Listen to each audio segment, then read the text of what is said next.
have a lot of great people from Cuba that were violently and viciously thrown out of the country, and worse, their families were killed. And so we're talking to Cuba, but we're going to do Iran before Cuba.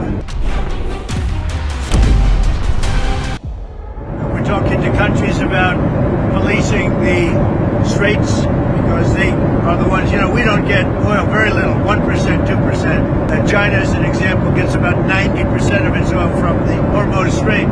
Which countries have said that they will help? Well, I can't say yet. It's a little early. They've contacted today and last night, but we've had some positive response. We had a few that would rather not get involved. Is China one of them? I don't want to tell you. We had some very good results today, as you probably heard, in Iran. Very strong results, militarily results. We're talking to countries about policing the straits, because they are the ones, we don't get oil, very little, 1%, 2%. China, as an example, gets about 90% of its oil from the Hormuz Strait. And nice to have other countries police that with us. And we'll help, we'll work with them. Militarily, as far as I'm concerned, we've essentially defeated Iran. I guess they can have a little bit of fight back, but not much. Not much. We've taken out their air forces, we've taken out their navy. We've taken out their air defense. There's no air defense whatsoever. We've taken out their leadership times 2 or 3. Might be 3. We'll find out soon. But militarily, it's been amazing. We attacked Karg Island, and we left just the one little area standing, and the standing part is where they have the pipes, all the oil pipes come in. And we can do that on 5 minutes notice. We have it all locked and loaded and ready to go if we want to do it. But we chose not to do it. I chose not to do it yet. We'll see what happens.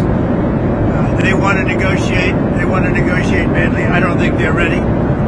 Just on what I'm hearing, they want to negotiate badly, as they should. But I don't think they're ready to do what they have to do. But I think they will be ready at some point. But we're doing very well with respect to that whole situation in Iran. We are talking to other countries about working with us on the policing of the strait. And I think we're getting good response. If we do, that's great. And if we don't, that's great too. But remember, like as an example, in many cases, they're NATO countries. We're always there for NATO.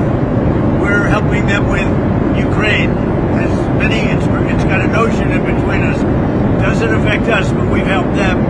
It'd be interesting to see what country wouldn't help us with a very small endeavor, which is just keeping the strait open. That, by comparison, it's small because Iran has very little firepower left. Their missiles are down to a low number. You see, they're shooting very few of them. You know why? Because they don't have very many of them. And because we've decimated their manufacturing capability, and we will finish the job.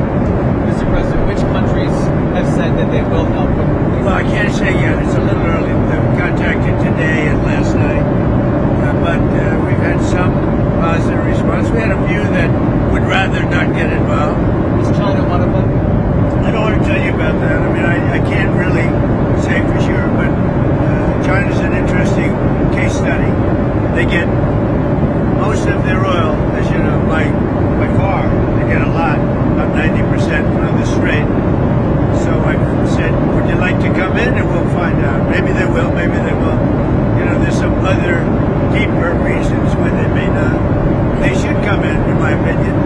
It never made sense for years. If you go back and look at what I've said years ago, I said, why aren't we maintaining the Hormuz Strait when it's really there for China and many other countries? Why aren't they doing it?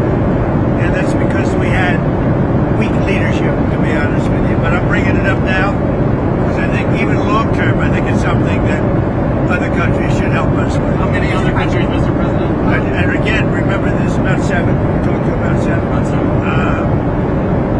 Just remember that it's something that we don't need, and these countries do need. And yet, for years, it's like for years we've been maintaining it, doing a great job.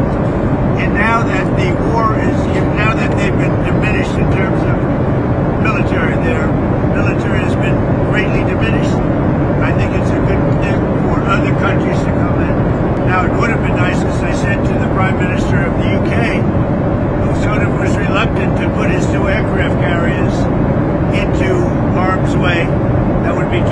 ago. And as soon as we essentially pretty much demolished them, not over yet, but pretty much we're in great shape. Let's put it that way, as everybody knows. He said, we'd like to send our aircraft carriers. I said, I don't want them after we win the war. I want them before we start the war. So whether we get support or not, but I can say this, and I said it to them, we will remember. How soon, sir, would this begin? Well, it started immediately, but it will take a little time to get here. Some of the countries have minesweepers, that's good. Some of the countries have a certain type of boat that could help us. Some of the countries would be, helpful. Remember, it only takes a couple of people to screw up the strait, a couple of terrorists. You don't need, their military is defeated, but all you need is a few people dropping mines here and there, and, you louse it up. So, we need, I'm demanding that these countries come in and protect their own territory, because it is their territory. It's the place from which they get their energy, and they should come and they should help us protect it. You could make the case that maybe we shouldn't even be there at all, because we don't need it. We have a lot of oil. We're the #1 producer anywhere in the world times 2, by double, at least double. Now I think it's much higher than that. Talking to them, what are the but I don't think they're ready. But they're getting pretty close. I'll tell you. I don't know that I want to make a deal, because you know what? First of all, nobody even knows who you're dealing with, because most of their leadership has been killed, as you know, right? So I don't even know that we want to make a deal. Mr. President, you mentioned that Iran's But they want to make a deal badly, yes. Mr. President, you mentioned that Iran's military has been decimated economically in other ways. Are you ready to officially declare victory? No, I don't want to do that. There's no reason to. I think I'd just say they're decimated, but I wouldn't do that. I think that we've done damage to them right now. If we left right now, it would take them 10 years and more to rebuild.